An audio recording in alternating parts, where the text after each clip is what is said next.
everyone for joining. I'm Larry O'Farrell. I am chair of the board of the Canadian Network for Arts and Learning.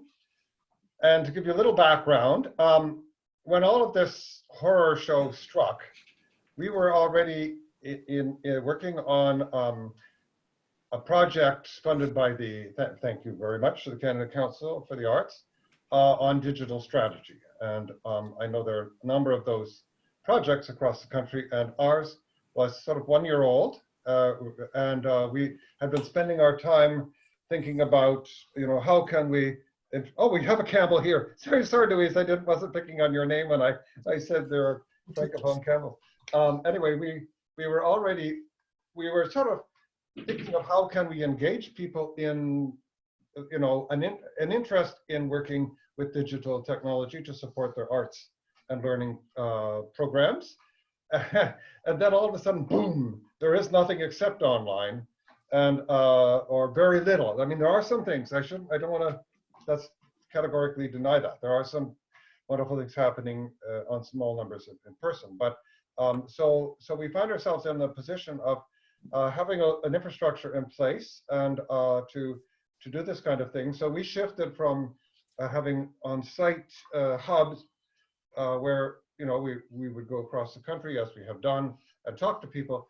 We thought, well, we'll do it online. And I have to say, of course, as a lot of us discover, that when there's a real motivation, you get to reach a lot of people online. And I think we've actually reached a lot more people than we would have if we'd simply gone to 3 or 4 centers.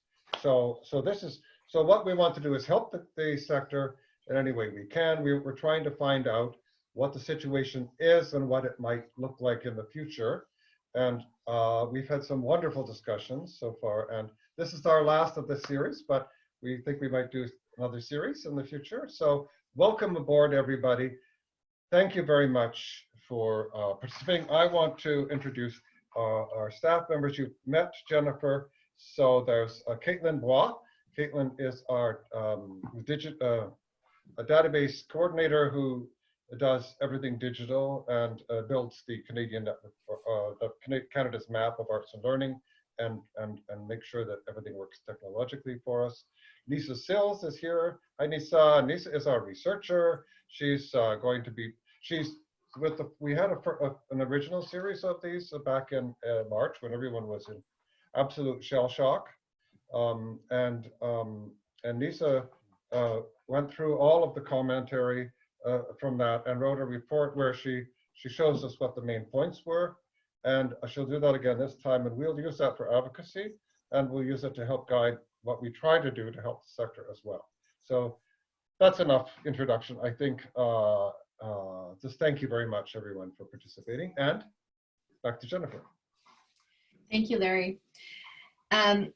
So just a couple of housekeeping points before we get started. Just so you know, we are recording this session and we will be publishing it on our website. So anyone who was not able to attend today can see what was said, or if you want to revisit it, just please do be aware. Also, at the bottom of your screen there, there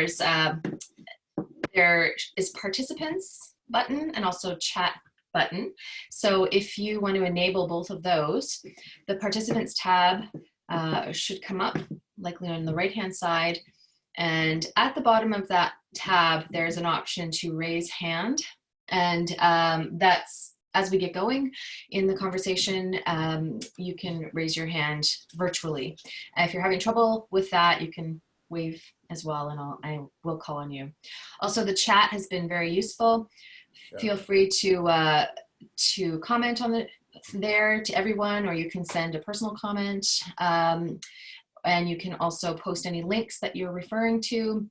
And as we go through, as Caitlin will say a little bit later, she is collecting the links and the resources that people are talking about, and we're helping to spread the word as best we can through our resources. If you're not speaking, try to stay muted, just to keep a minimum, the background noise to a minimum. And also I will be putting a few polls up while we speak, and just to let you know, those are completely anonymous, so please do feel free to take part in those. So to get started, we are just going to kind of go around the table, and just if you could give an introduction of yourself, just say your name, your title, and the organization that you work with or the work that you do, if that's applicable. And again, if you want to take part, please do turn on your video. So we'll get started with Della. And I'll try to unmute you, or you can do it. Let's see if that works for me here. There you go. Oh, okay. There we go. Yeah. Hi there. I live on Vancouver Island. My name is Dellaburford. I am an artist and also a storyteller. A lot of my stories are made into theater productions and dance productions. So I'm very interested in all aspects of the arts. Wonderful. Welcome. Kathryn. Hi, good afternoon. Can everyone hear me okay? Yes. Yeah. Oh, thank you. So my name is Kathryn. I'm a violist, composer, and teaching artist in the Ottawa region. And I do a lot of freelance work, and part of that work is for a social music program called Orchestra, where I teach different levels of violist there. And I'm also starting to do some work with MASC. I see Alejandro down there. So yeah, it's great to be part of this call and to be with you all. Wonderful. Welcome. Louise. Hi, my name's Louise Campbell. I normally live in Montreal, but I made a quick dash out west to Alberta to spend the pandemic with my parents. I am a musician, and I perform using the clarinet as well as a lot of electronics, and I do a lot of participatory creative music. So I've been lucky. I've been able to transition a lot of my work online because I had a podcasting project with some adults with severe disabilities. Podcasting lends itself to online. Other things don't. So my experience of this pandemic is actually a massive increase in my workload because now I have to do all of the tech myself. I'm also here under the umbrella of the Canadian New Music Network because we have, over the last year and a half, been developing an online resource for participatory creative music activities in hopes of being able to reach people in isolated, remote areas and also give people the tools in order to enact music in their own place. So using the internet as a tool with which to form other people that then they can actually do things in person where they are. I'm sure there will be more that will come up, but I'm very glad to be here and glad to be speaking with all of you. Great. Thank you, Louise. Alejandro.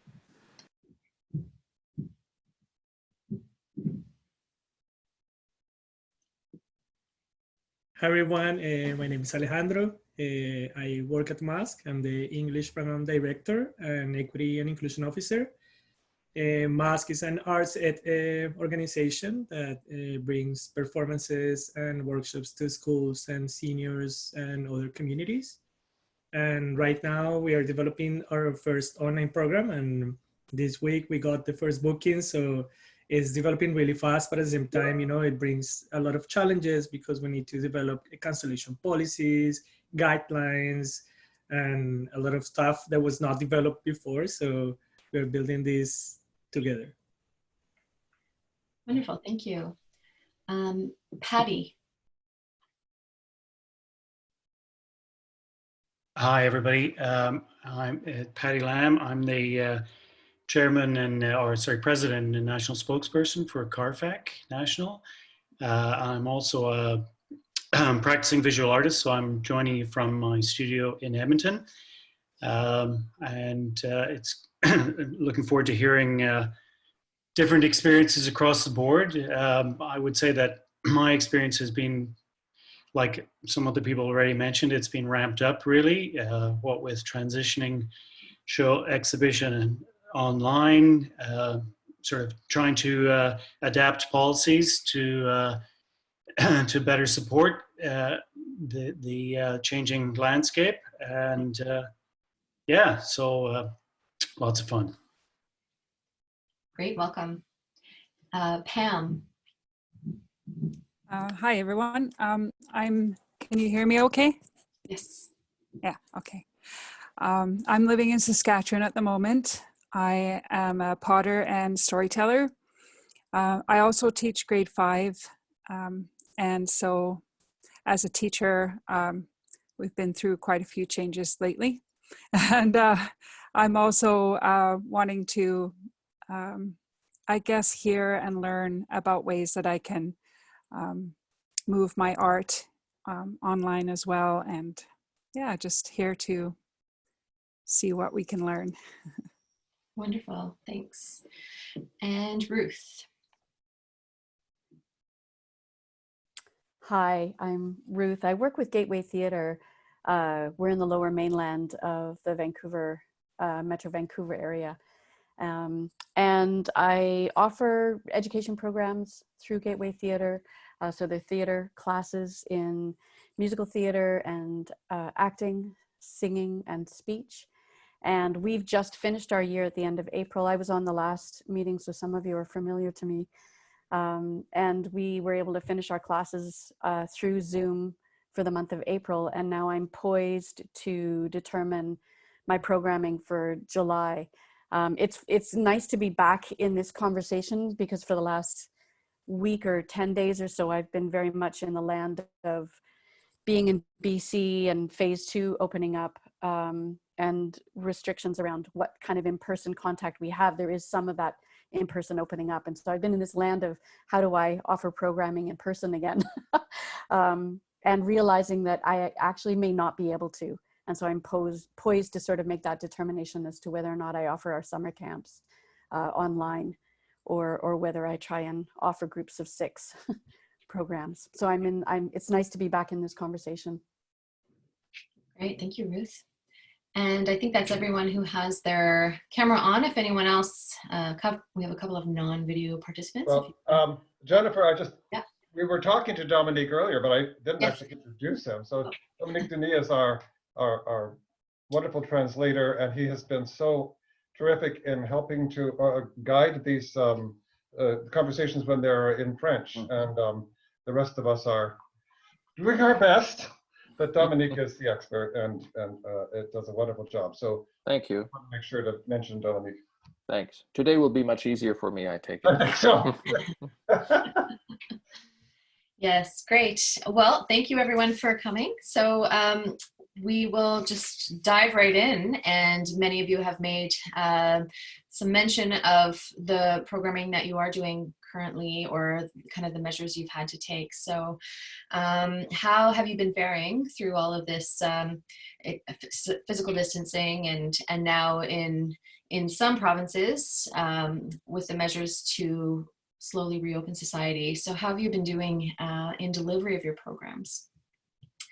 And again, if you want to raise your hand through the participants tab, the button there, or just wave me down to let us know what it is you are currently doing or what have you been doing to still reach out to your students and your audiences. Anyone want to start us off? Yes, Stella. I'll unmute you here. There we go. Oh, okay. I'm trying my best to do more online. I, in the past, have done a lot of workshops with adults and with students. So it's a case of figuring out how you could do that online. And I think that's a big learning curve for a lot of people. For me, because I have been involved in the internet for almost 20 years, it's not as big a curve as some, but I really feel a lot of sympathy for those who don't have that past experience. And where did they learn it from? I think it'd be great to have some kind of a mentoring thing where people that do have the experience and are doing it and are, even now I'm trying even more, but maybe they can help others to figure out how can we do this, you know, because there's a lot of small things. Like we're working on a project, my husband and I right now, on it's called Celtic Stories Druid Manuscripts. And for instance, one of the parts of the story project is with an illustrator who's this incredible illustrator living in Ottawa. And I talked to him yesterday and he said, oh no, I don't know anything about technology. I can't do anything. I said, I'd love to be able to include you in something as an interview or as a, and he said, oh no, I have no experience. So I feel sorry for those people. And I think there could be, that's what I came to me yesterday, is maybe there could be some ways of including those people in some way. Anyways, that's just a comment I like to make. Great, thank you, Della. Louise.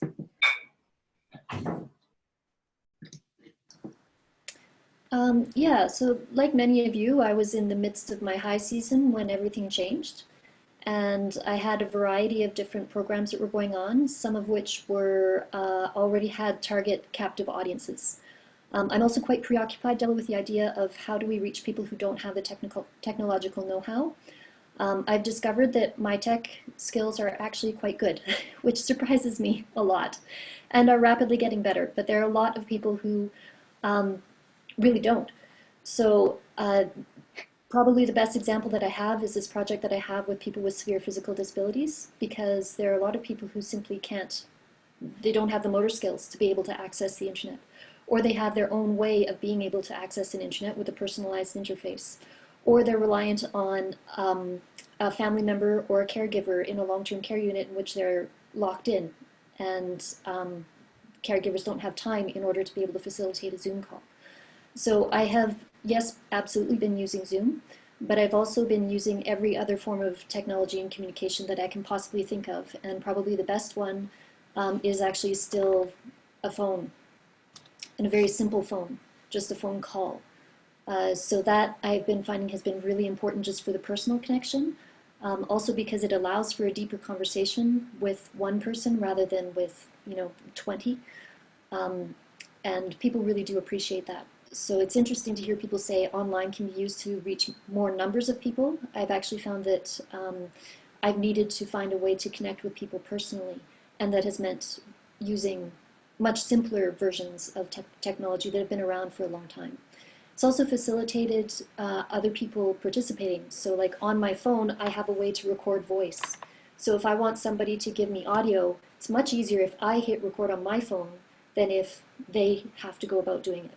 I try and tell people and explain how to do it themselves, but the uptake is really slow. So in terms of actually motivating people to partake in a creative endeavor, sometimes it's just easier to take a lower tech approach to technology to make sure that people are actually having a really good creative experience instead of just having to fight with the technology.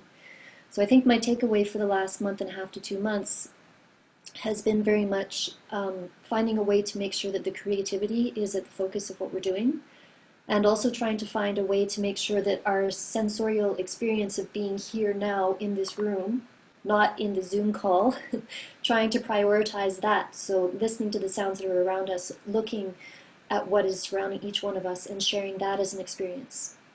So technology is just a tool, that's all it is. And if we can find a way to make sure that people are having a strong creative and interpersonal experience, then I feel like I'm doing my job. Very interesting. Thank you, Louise. Yes. Paddy.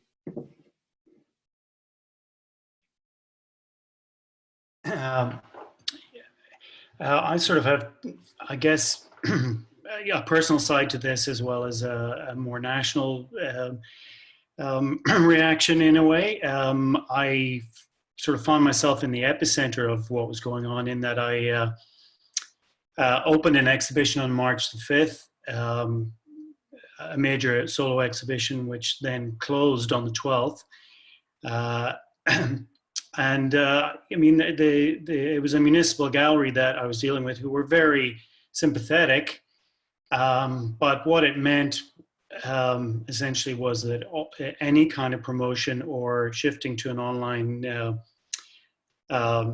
virtual exhibition was put on my plate, which is, as everybody will know, is a considerable amount of work. It's a lot more than being asked to give a talk, or because there's that learning curve around the best way to present it and things like that. So I've encountered all that. The gallery is now opened again, so I'm beginning to sort of transition back. but that's been it's opened my eyes to, as other people referred to, the fact that not only is online technology something that you have to learn, but it can very much depend on what support you get from the user or presenter, as well as the artist involved, and that can vary a great deal, I think, depending on the institutions you're dealing with. So enough about me, really. So what we've done at CARFAC is that we've made every effort to sort of log or record what people's experiences are, and we are getting a lot of calls and inquiries about, both from artists and from what I'll refer to as users, on how do we do this, how do we pay this artist. And most people are being supportive and wanting to pay. They just want to know, they want to have better guidelines. So we're working on that. And I think moving forward, it has exposed sort of a great necessity to classify or give regulations for online programming, which are not going to go away anytime soon. So I think there's a long-term approach to this, as well as a short-term. Obviously we've been involved in emergency relief as well. So that's essentially where I stand on it and my experience. Great, thank you, Paddy. Kathryn.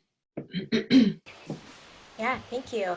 I guess across all of my freelance work, I've been able to transition to online fairly well. With my work with Orchestra, right after this had started, they had launched Orchestra at Home, so I was able to start working with my students online, and that's been so far a good experience. With my younger ones, it's been navigating through tuning instruments. I teach a string instrument, so there's, some maintenance in that, but the Orchestra staff have been really supportive in, making trips to change strings safely with MASC and things like that. Also on the teaching artist professional development side, I've been able to work with my colleagues. We've launched Orchestra Presents, which is an online teaching artist workshop series, and that's to help colleagues across different El Sistema movements, to help them with teaching online. The last one that we did was this past Tuesday, and that was talking about communication in the online space. How do you set up your camera? What are ways of interacting with students?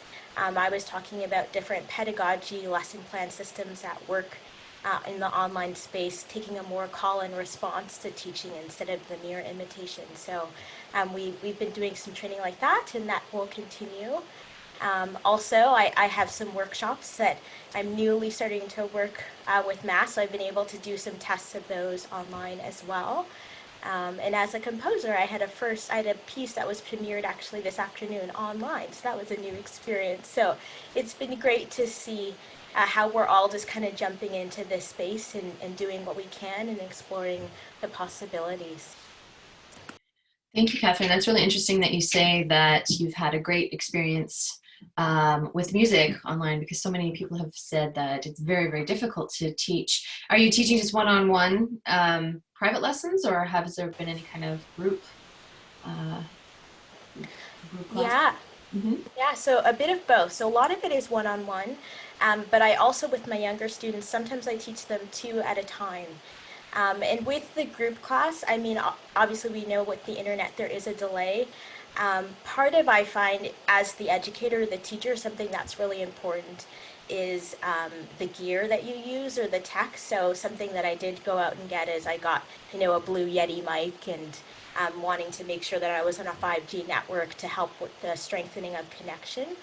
Something that I found as a teaching tool, especially when I'm working with 2 students at a time, we'll actually do improvisation together, but it's this call and response that we'll use. So I'll play, and then they'll play something back to me, and then play something, and so they still have this sense of interacting and playing with each other.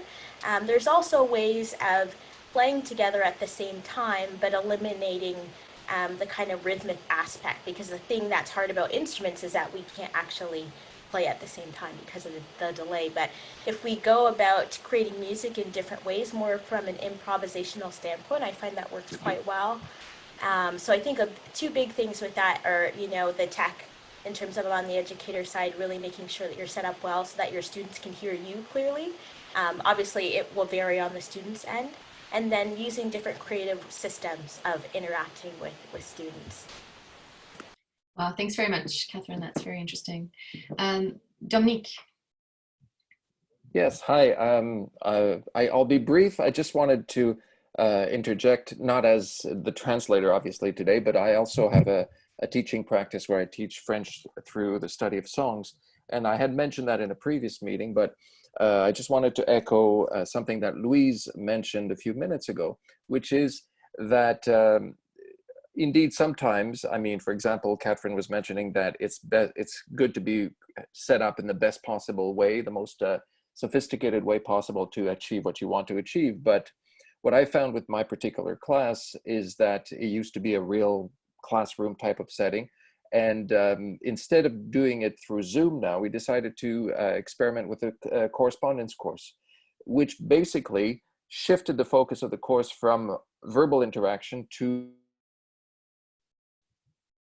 it doesn't apply to everyone, but it can, for example, if you look at the broader picture of what your practice is, and you think, well, I teach French, for example, through songs. Well, the songs are obviously to be heard. They can still be heard online and whatnot. But we discuss them, they're written documents as well. So that's obviously something that can still go on. And they can be discussed either verbally or in the form of a correspondence.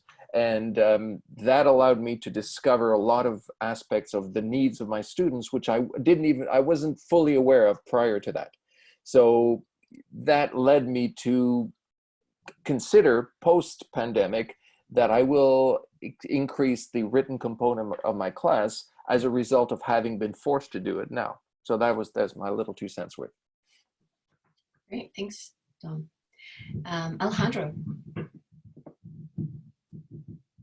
Well, at MASC, it has been a challenge because we have a roster of 62 artists. And I think the biggest challenge is that we work mostly with schools and seniors residencies, which both have really different contexts, but have been heavily affected by the pandemic.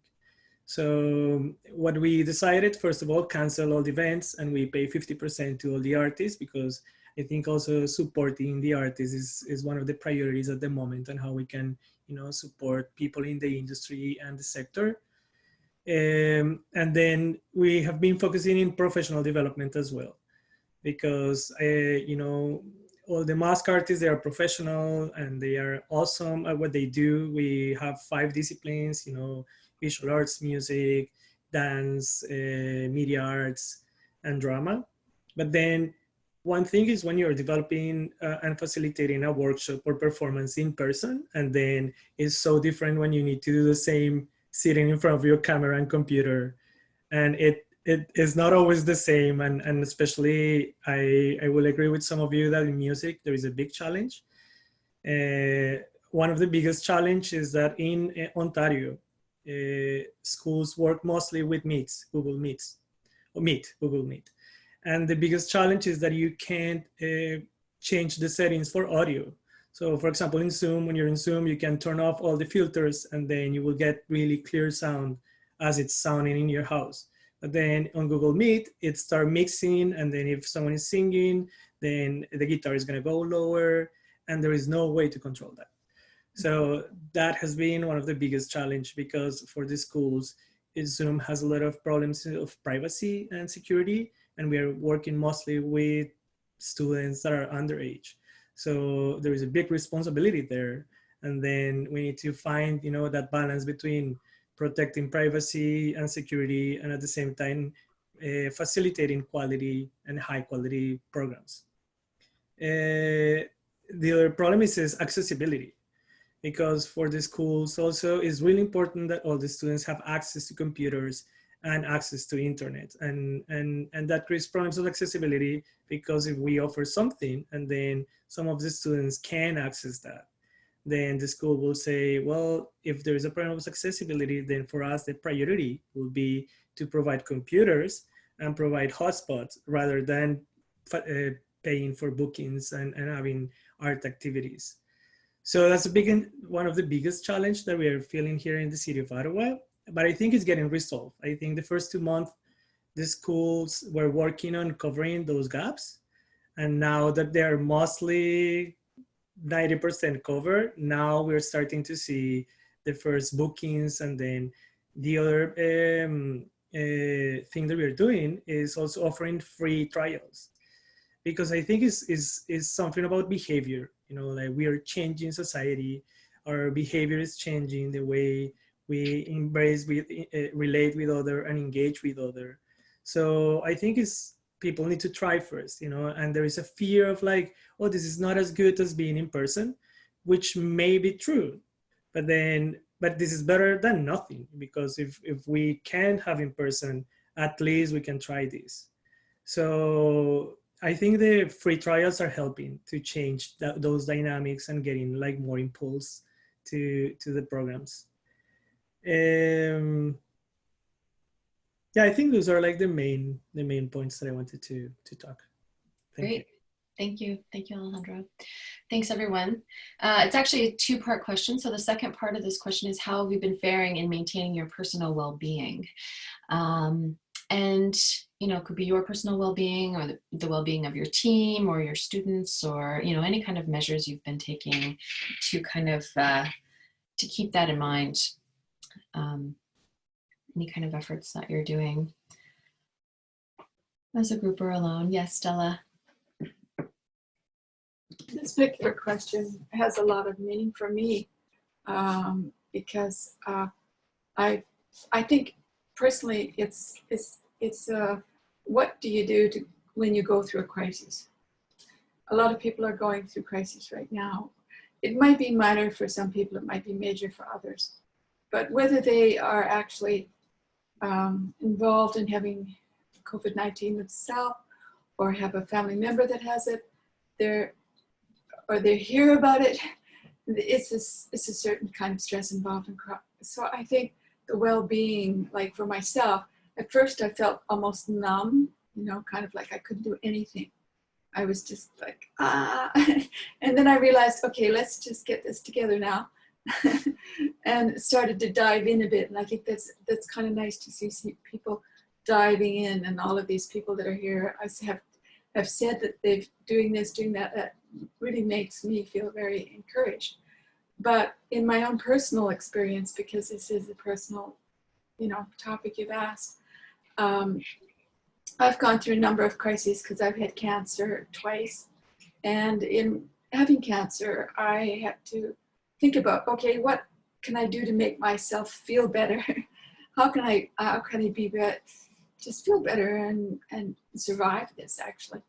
So I created a story called Miracle Galaxy. And last year, that story of Miracle Galaxy, I realized was for the world going through crisis. Not only are we going through a crisis, but nature's been going through a crisis. So I wrote it for that, in that perspective as well. And then when the pandemic happened, I thought, oh my God, this isn't just for me or for even thinking of nature, it's for everyone right now. Everyone's going through this. So I came up with a few things, and that's part of what I'm working on right now, and trying to share that. Things like kindness, being kind to yourself is one, and being more intuitive about things, more spontaneous about things, all those qualities. Thanks very much, Della. Anyone else have any other measures that they're doing to ensure their well-being, or the well-being of people that they're working with, or students, etc.? Yes, Louise. Sorry, unmute you here. Give it a try. Right. There you go. Yeah. I think there's several different layers to your question. For the Canadian New Music Network, I'm contracting quite a few people to do very small bits of work for us. And normally I lay out timeline, delivery dates. Like it's very, I do it for myself as much as for other people because I have a lot of other things going on. So I just know when to contact someone. Now I'm much more asking other people to give me an idea of what's going to be feasible for them given their situation. Because I think each one of us has a very different situation. I know this because if I was in Montreal, my experience of this pandemic would be entirely different than where I am right now in a rural area in which I can walk beside the river. Completely different. So I'm doing my best to not make assumptions of where other people are at, whether they're co-workers or colleagues or people who are participating in some project that I've got on the go. I have to say that my work has been really important for keeping me on a even keel because my work is a way for me to connect with people, and it's a way for me to understand what other people are going through and to also understand that there are different challenges in this. So I feel very lucky to have that because it's given me a sense of purpose because I really feel very strongly with a number of my projects that they're very important at this time. And there's quite a large aspect of self-reflection in what I do, and as well as like dealing with where people are right now, which has positive impacts on everyone's mental health. So I'm not pointedly asking people like what's going on in your life for COVID-19, but because of the questions that I pose in order to get people's creative juices going, they end up starting to tell these stories to each other in a way that hopefully is securing for them. So those are just a few of the ideas. I mean, on a personal note also, like I've actually been asking for a lot of help of colleagues in a way that I don't normally do. And it's just because my workload is not possible for one person, like just not. And I've been finding that people have been very, very generous in offering to help support with both tech skills and also the creative work. I have a partner who's actually decided to kick in some more money because he recognizes just how huge the job that has become. So that's been really wonderful to feel because usually I'm one person alone in a room with a bunch of people and we do a great project, but I don't necessarily work in a team. So it's been forcing me to work in community in a way that I haven't previously, which has been very, very good for me. And I've gotten to know some work colleagues in a way that I haven't before. It's really, really, really great to have that kind of support. Great, thank you. Ruth, did I see your hand waving? Yeah. Something that's been helping me in my programming is at a time when and as I look to the future, to July and then obviously the fall and winter, we don't have control over these outside forces. And so I find it very difficult to program. Even between now and July is a very long time and a lot can happen. So how do I anticipate what families and students will be ready for in July? And it's forcing me to breathe through not pushing the river and sitting more in examining why we offer what we offer, what do we want, so those guiding principles or mandates or vision statements, or there's lots of different terminology for things like that, and trusting that, and then taking away even my own, obviously as a theater artist and our work is in the theater, it's detaching from our marriage to the form. So in the digital format, it's not theater. Just isn't. However, how can we apply theatrical elements to non-theatrical forms and still share an experience? And Louise, I really appreciate, I think it was Louise or Kathryn, just one of you were talking about just that, again, like what are we after, and that holding space for what we want our students to get out of it. And so our usual structures aren't going to be the means by which we deliver those. And so just holding space for those elements and or qualities that we want our students to gain, and then trusting that the structure will become clear in time. And that's the hard piece for me, is how do I trust that it's going to come in time? Because really there's not a lot of time between now and July. At the same time, there's a lot of time between now and July. A lot is going to happen. So it's riding those swells. So yeah, putting focus more on why are we doing, what are we doing, what do we want our students to get out of it, and just holding back yet on the decision making.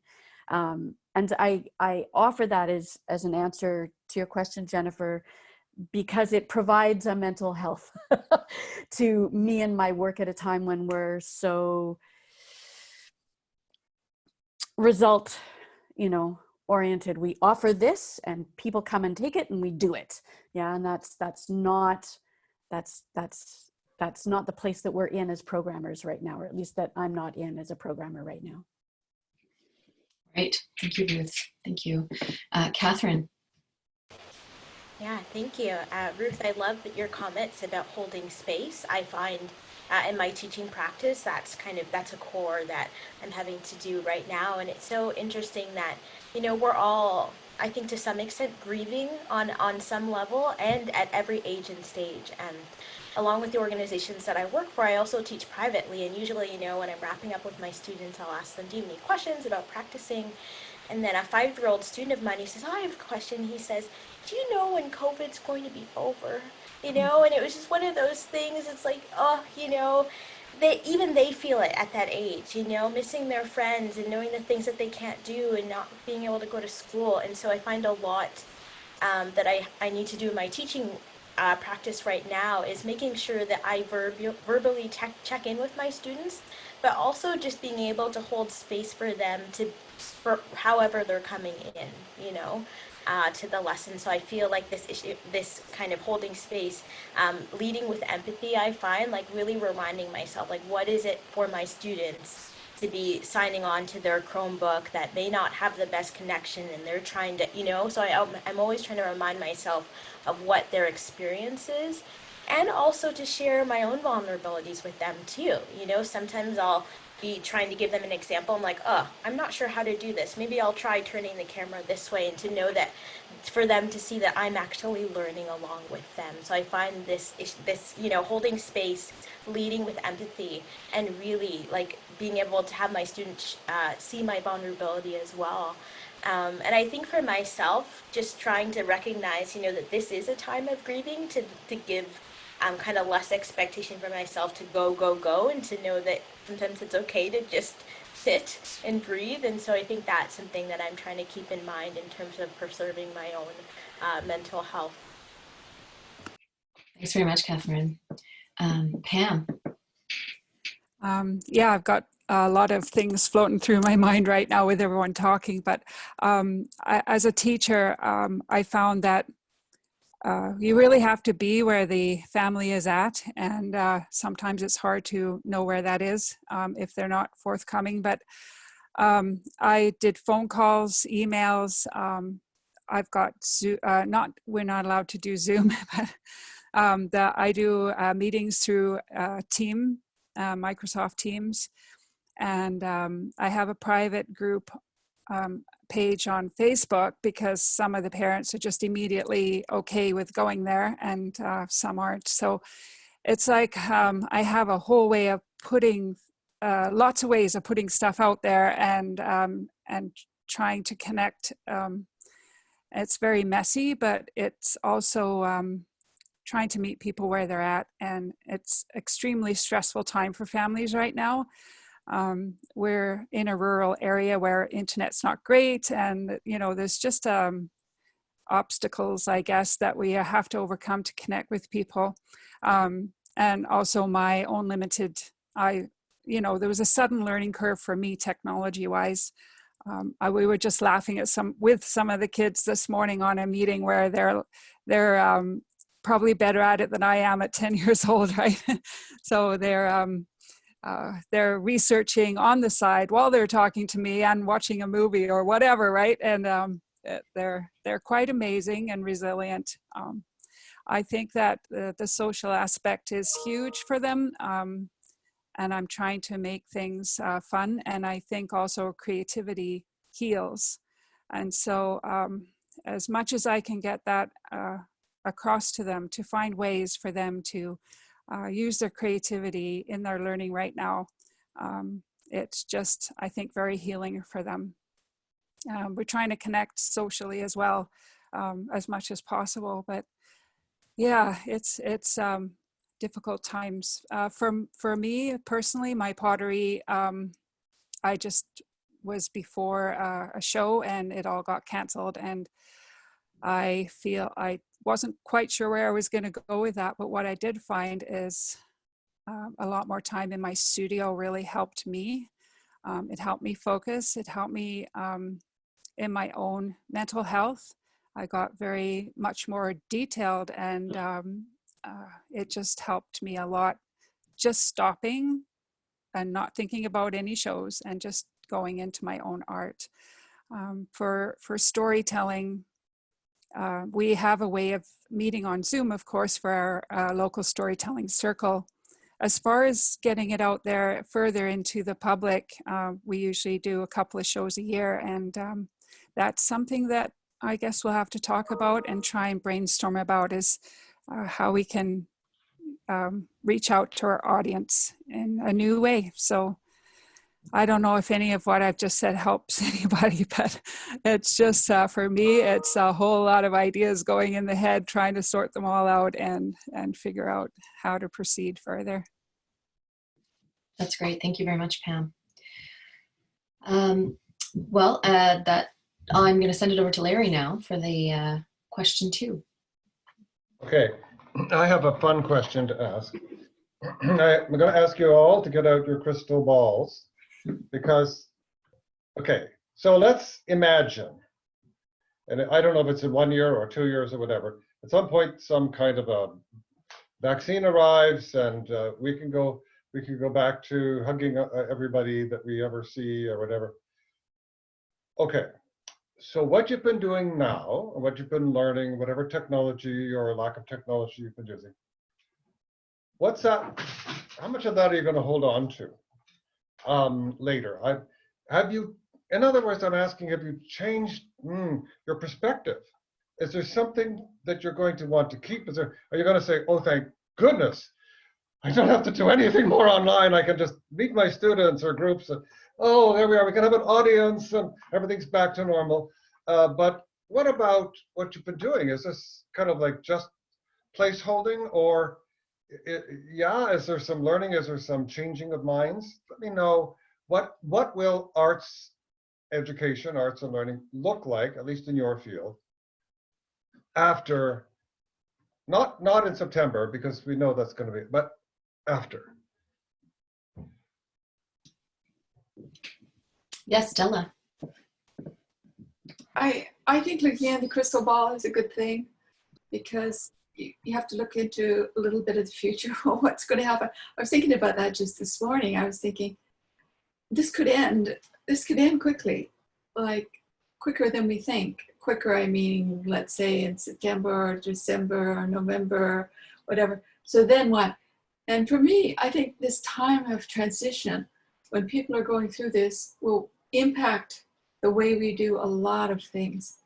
Because for one thing, I think a lot of people that I've been communicating with, and I communicate with a lot of people on Facebook and various dream groups and shamanic groups that I'm involved in, this is an incredible time for inner journeying. And the inner journeying is very important for artists of all types, whether you're a musician, you're a visual artist, you're involved in theater, whatever. And that inner journeying will affect the future work. And I believe it'll have a really strong impact. Also, I think because a lot of people that I'm communicating every day with dozens and dozens of people who are saying how they feel, and I think people's connection to nature is really touching me, because it's been one of my main themes in my work for many years, being closer to seeing the stars and seeing, and I think that's another thing that is going to impact the arts, not just now, but in the future too. And that's just the way I see the crystal ball.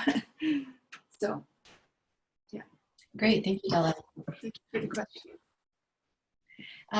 Yeah, who else has might be continuing on? Yes, Ruth.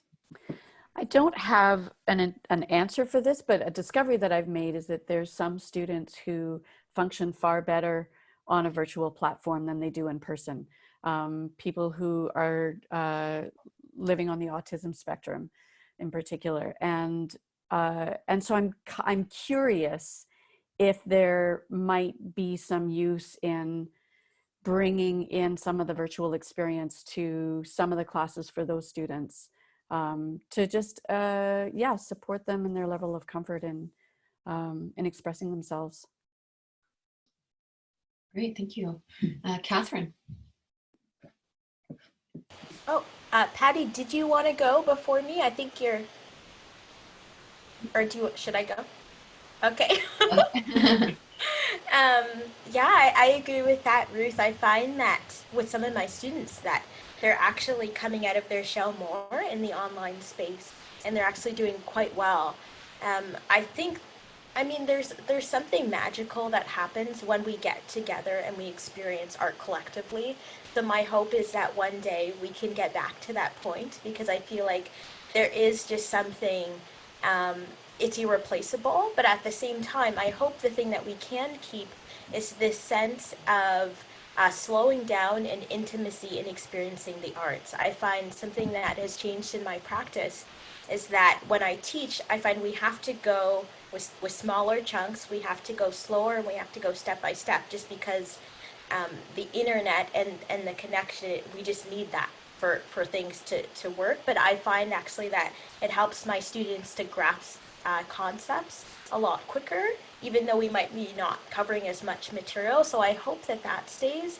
And also I find that it'll help people to experience or to appreciate their experience, the arts more, you know, that we've all remembered this time where we couldn't go out to a concert. How much more of an experience will that be for concert goers?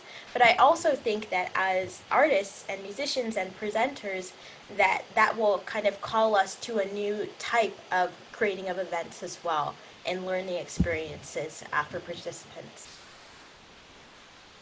Great, thank you, Kathryn. Paddy. I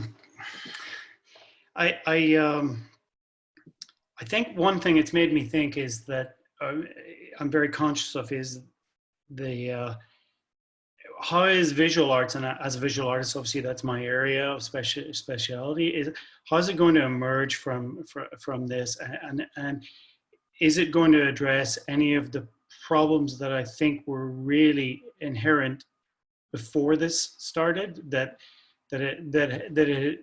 it has accentuated in a way? If you consider galleries and presenting art as educational as I do, then I don't think all of them are going to emerge at the other end. Some of them will not survive. And I think that's partly because the model needs to change in terms of accessibility, approach, and I think the online aspect of it is not going to go away. So that's here to stay. I don't think it replaces the physical interaction, but so in terms of programming and advocating or educating it as an organization, I think we're very aware of that at CARFAC, that what we do is going to have to change in response to that. People have mentioned how, and I think there's a real recognition that especially in smaller areas, there isn't the same accessibility to technology or the same support, and that's something that we've been lobbying for, and that is going to have to happen. And maybe, you know, virtual exhibitions, online things are going to give people a better experience, that they at least a better experience than they currently have. So I guess I felt, and I sensed from other people, that there was when this all started, there was a sort of an increase. There was more humanity about what people were doing. People were reaching out, people were being more approachable, they were more thinking of others more, I think. And I really just hope that some of that translates into what we see in the future. I think the worst thing that we have to guard against is just everybody being complacent and going back to normal, because it's given us the opportunity to see things differently, and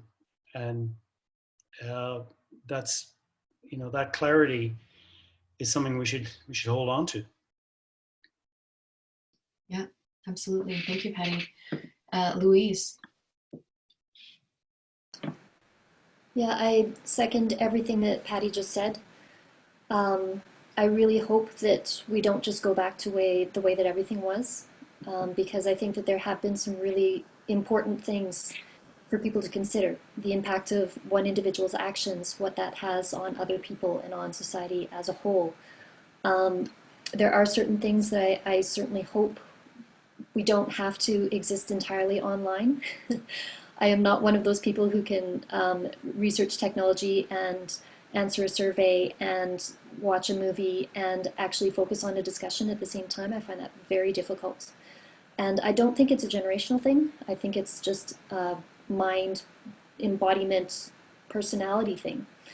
I've also been finding too that there are certain people who really come out of their shells in a way that is shocking on a screen. And there are other people who absolutely are a completely different person in the other respect, you know? Like one kid that I'm teaching right now, I know that because I have been told that this child is an extreme introvert, and yet online all I see is this. Like for a half hour, this child does not engage. So I think that if we can find ways to use these tools in order to help people connect in a way that is positive for them, then it will be of great benefit.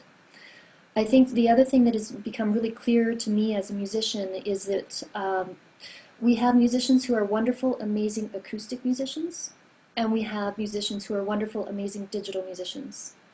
And the acoustic musicians, some of them are adapting really beautifully. Kathryn, it sounds like you're one. Sounds like you've been well on that path for a while.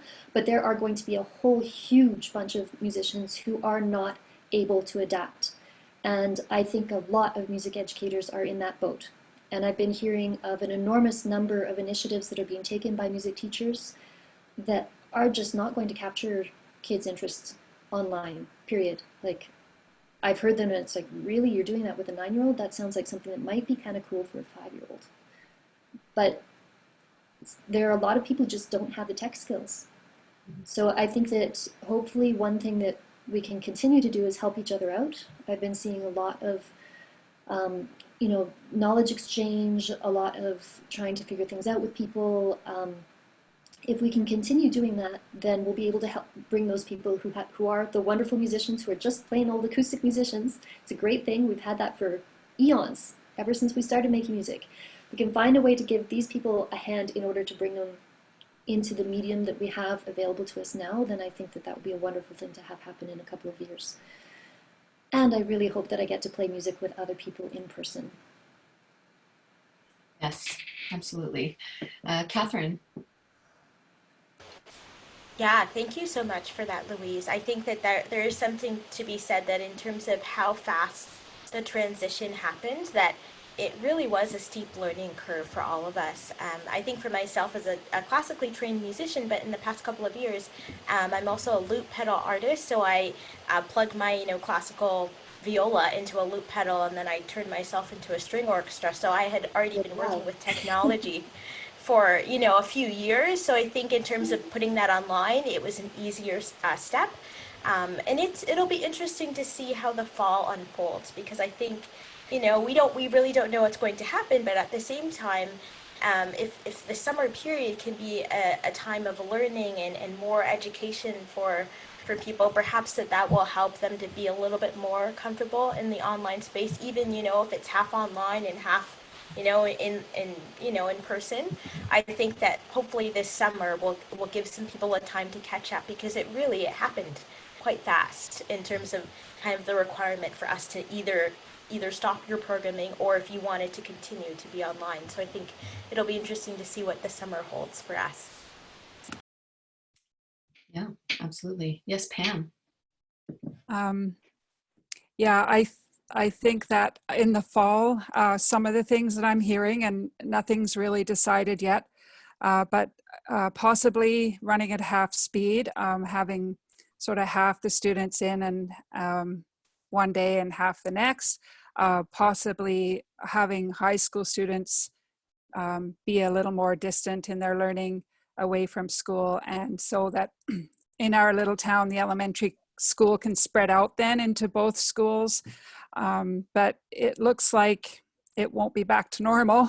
It'll be somehow still distancing ourselves from each other.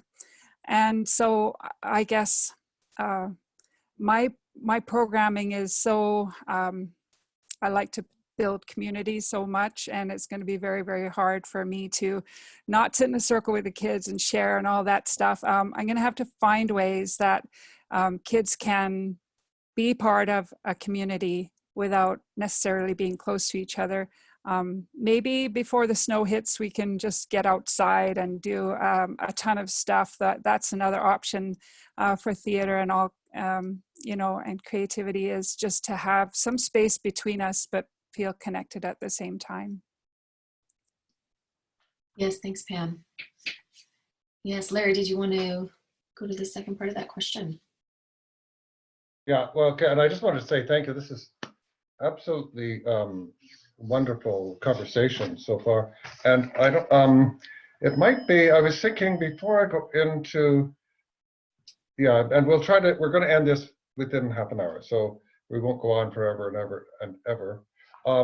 But it might be, since we've been talking about the technology, a good point to bring Caitlin in, because Caitlin has been pulling together, every time we get a suggestion from one of these talks, and we've had 20 of them now over the couple of 3 months, she pulls in all the links and the suggestions and puts them all into what she already had created, which was a big kind of a database of links and technology and all kinds of resources. So Caitlin, why don't you tell us what you've been doing, and then I'll finish with my last question. Sure. So over the past 20 sessions, all of the platforms that people have been sharing that they've been using for collaboration, so be it something like Skype or Jamkazam, which is a tool for music collaboration. I've been compiling those into just a document on our website. But in addition to those, I've also been compiling all of the the resources and the projects that people have been doing and sharing.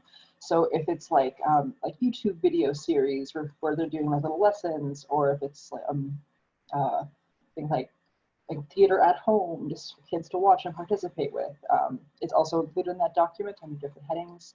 So I'll share the link in the chat. And everything that you folks are sharing in the conversation today, if I haven't already added it in the past hour, it'll get in there by the end. So by all means, share what you folks are using. Okay, great. Thanks very much, Caitlin.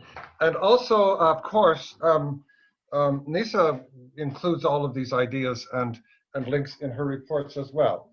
So I think, like you, we don't know exactly where we're going with all of it, but we're moving. I feel that we have momentum moving towards being able to be helpful in a variety of ways, and kind of coming up with what are the kind of key issues that we have to deal with, and some of the, I mean, we can lobby on behalf of the sector using these problems and these solutions.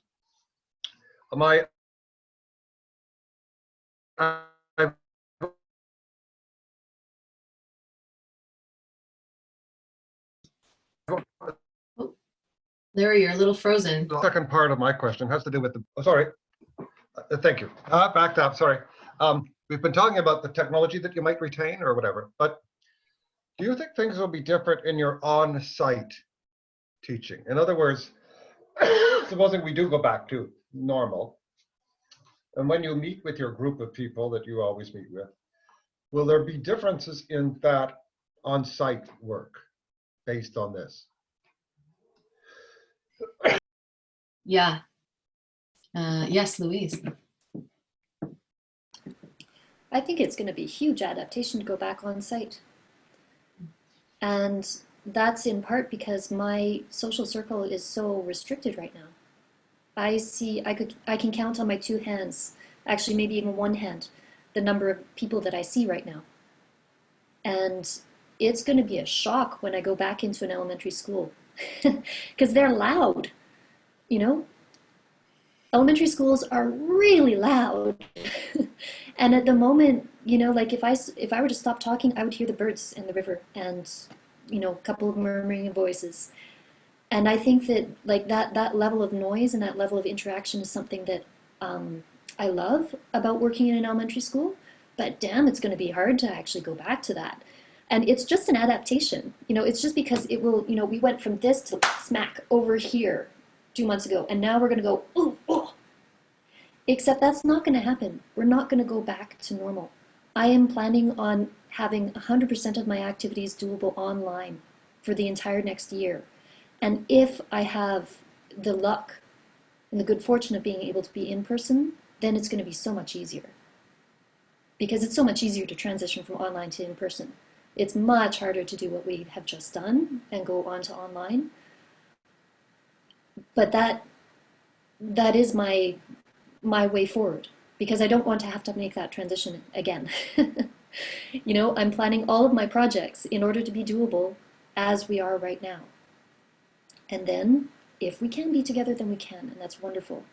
But I think that there's going to be huge adaptation, not just for me and like actually being surrounded by a lot of really busy, excited people, but there will also be the adaptation of the stress of being around people and of being in groups and trying to navigate all of these things that we don't know how to deal with. Because even when there is a vaccine that is made, we're not all instantly going to have access to it. We're not all instantly going to become immune. So I think that this is a real fundamental shift in how we go about doing things, and we're all really going to have to figure out how this works. And the other thing too is, like in Montreal, there are so many different school boards, and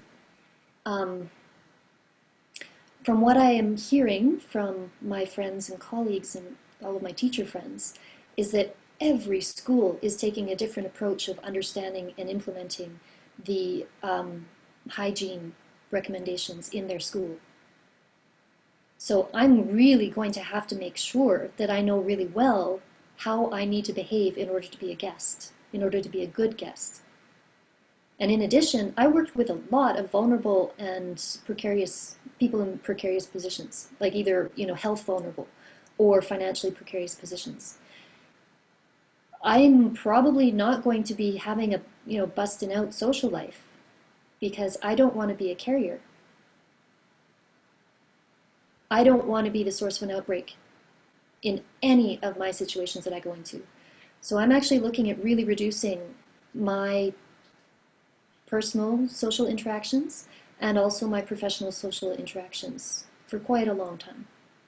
Because it's important to me that I can do this work, and it's important to me that I do this work in a way that is as low risk possible, not just for myself, but primarily for my participants. Yes, thanks, Louise. Yeah. Della. I always feel like it's beneficial to learn new things, and certainly to interact in a way where you can include more people through internet and through all the ways. And I think it's wonderful that there's going to be a resource for people to be able to look at all of those. That's a wonderful thing that Caitlin's putting together. It's something invaluable. But on the other hand, I have to say that there's nothing like a face-to-face. There's nothing like a face-to-face person in front of you. This is the real life. This is the real life. Sure, technology is, we should jump on board if we can, but there's nothing like real life. And I guess the theater people are feeling that the most because theirs is so, they've got the audience, right? But and we shouldn't forget that is, part of the reality is, yes, hopefully we will go back to face. We won't forget the other in many ways, but there's that real life thing that is part of life, and I hope that will remain part of everyone forever. That's just my feeling. Great, thank you, Della. Anyone else have any thoughts on what in-person arts instruction is going to look like, either as soon as September or farther than that? Yes, Ruth. Again, this is not in relation to programming. And so Larry, I really appreciate your question, because it's like, oh gosh, yeah, how does this learning translate to back into the room? I can only imagine now in terms of interpersonal connections and how we are together. But I love your question to think further into the technology and how what we learn and how that translates. Certainly around just creativity and sort of throwing things up in the air and trying things out is a part of that answer. But what I wanted to say is that I am aware that some students are learning to be afraid of people and being in close proximity. And because theater is so, well, many art forms are built so much on trust and a feeling of safety, on being able to take risk with one another. I can imagine that my faculty and I will have to develop new ways of generating trust amongst students, because this time brings in a whole other sort of coating of fear that we've never had to deal with before. So how do we navigate that? And I love the reminder that arts is healing.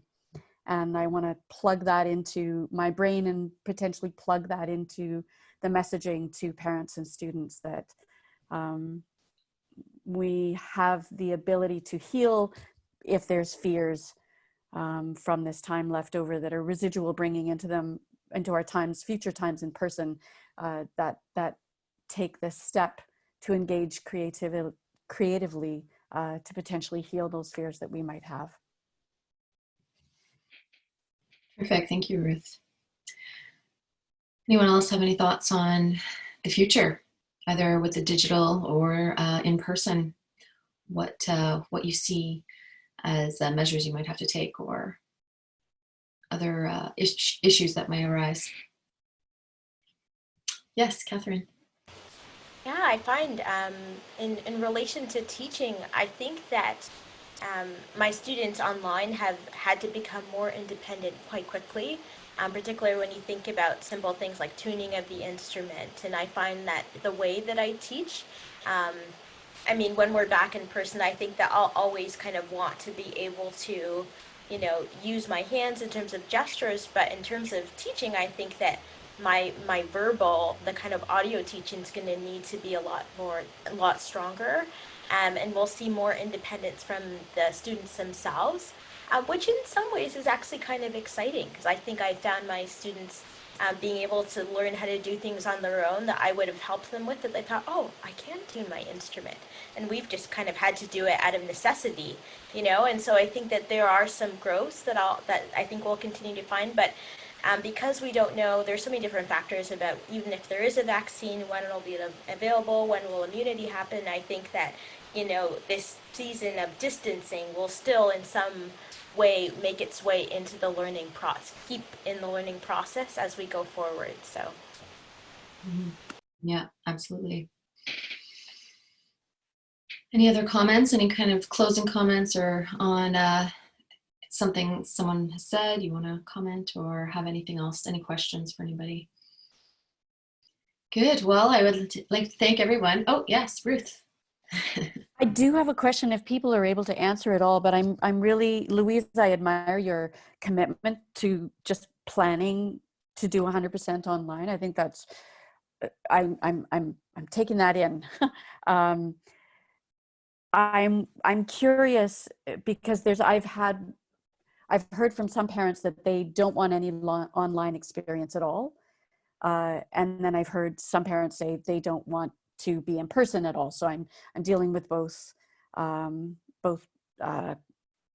drives of parents.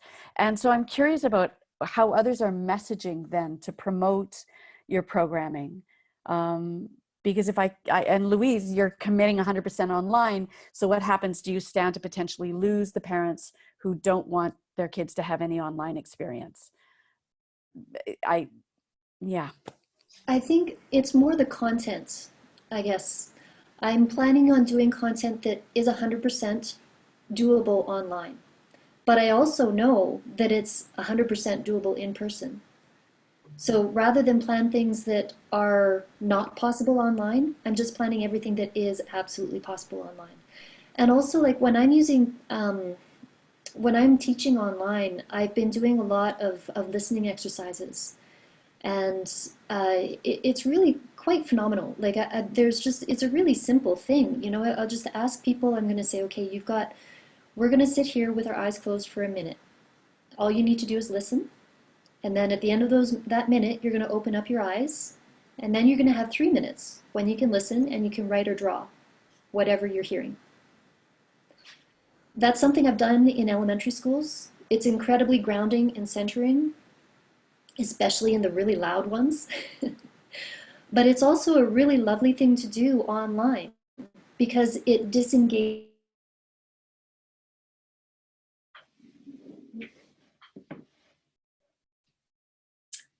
Uh-oh, you're frozen, Louise.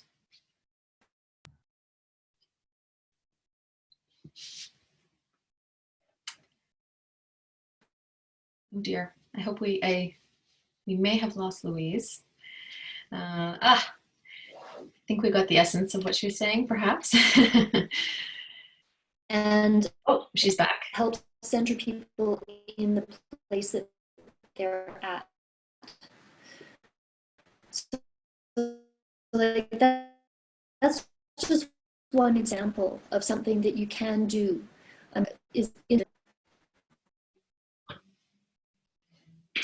Oh dear. Okay, Della. Yes. You were frozen too. I was frozen too. Yeah, yours frozen too. So we missed everything. Whatever happened in the last 2 minutes, we missed it. I'm sorry. Okay. Well, Della, go for that. Identifying with what she was saying, because, you know, in saying that, you know, you could say to the people, okay, now listen to this, and then all of a sudden they listen to some music, and then next, okay, 3 or 4 minutes, you're going to write down how you feel, or in my case, because I'm a visual artist, do a picture of how you feel. And then the sharing is one person at a time, which, you know, I don't know whether she was going to get into that because we just sort of stopped there. But I do that very, very often in my own teaching as well as the group side. I work with, you know, various dream groups with the different shift network programs. And that some of the teachers, they do that, and it's so effective. To have the interaction of people, you know, where they're taking a minute to listen to music, and then expressing it by themselves, even if you give them 2 minutes to sort of sit there and contemplate and write down things, and then they have the sharing. So those are ways I think that the interact. The interact, like Zoom and other programs that people mentioned, the team, Microsoft, or whatever, are really effective. And those are, I think, getting back to the thing that those are things that people can teach other artists, that can teach other people that aren't used to doing this, that, hey, there are ways of this working. It doesn't have to be the old methods. There are other interactive methods possible. Anyways. Yeah, absolutely. Yeah, thank you, Della.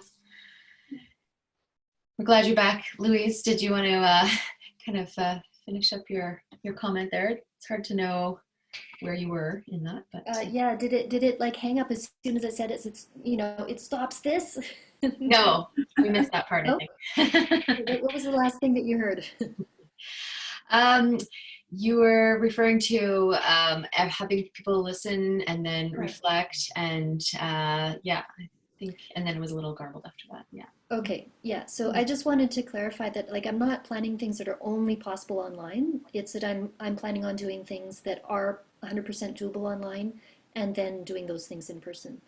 And I think it's also maybe helped me to transition somewhat, because I'm in the same situation as Kathryn. I play clarinet, and I've been playing flute pedals for about the last 4 or 5 years.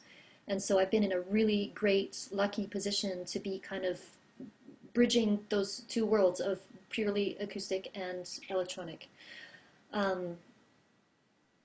So it's, as far as like how am I reaching people, like I also have people who want the online stuff, and I have other people who just plain don't. I'm not in Montreal right now, so like my normal stuff is just not accessible. My normal people are not accessible. So I sort of feel like all I can do right now is offer what I can. And I am certainly thinking of all the people that I know who I'm not getting to, but I can't change that right now. So I'm just taking the steps forward that I feel that I can right now, that I'm able to. That's great. Yeah. Thanks, Louise. Well, I think we've covered it. Larry? I just want to thank everybody very much. It's been very insightful and very deep in many ways, this conversation. Lots of great ideas, but also lots of articulation of the experience that you're having, that we're having, and that is really helpful too. So it's just been really a delightful conversation, even though there are some pretty serious things going on in it. Thank you, and we will be in touch for sure. This is not a one-shot deal. I imagine we'll have more of these. They may be different because time moves on, and the situation changes, as we know, rapidly. But we will be in touch, and this, what comes of this will be available to you and more generally as well. Thank you very much. Thank you so much, everyone. Have a great rest of your day. We'll be in touch.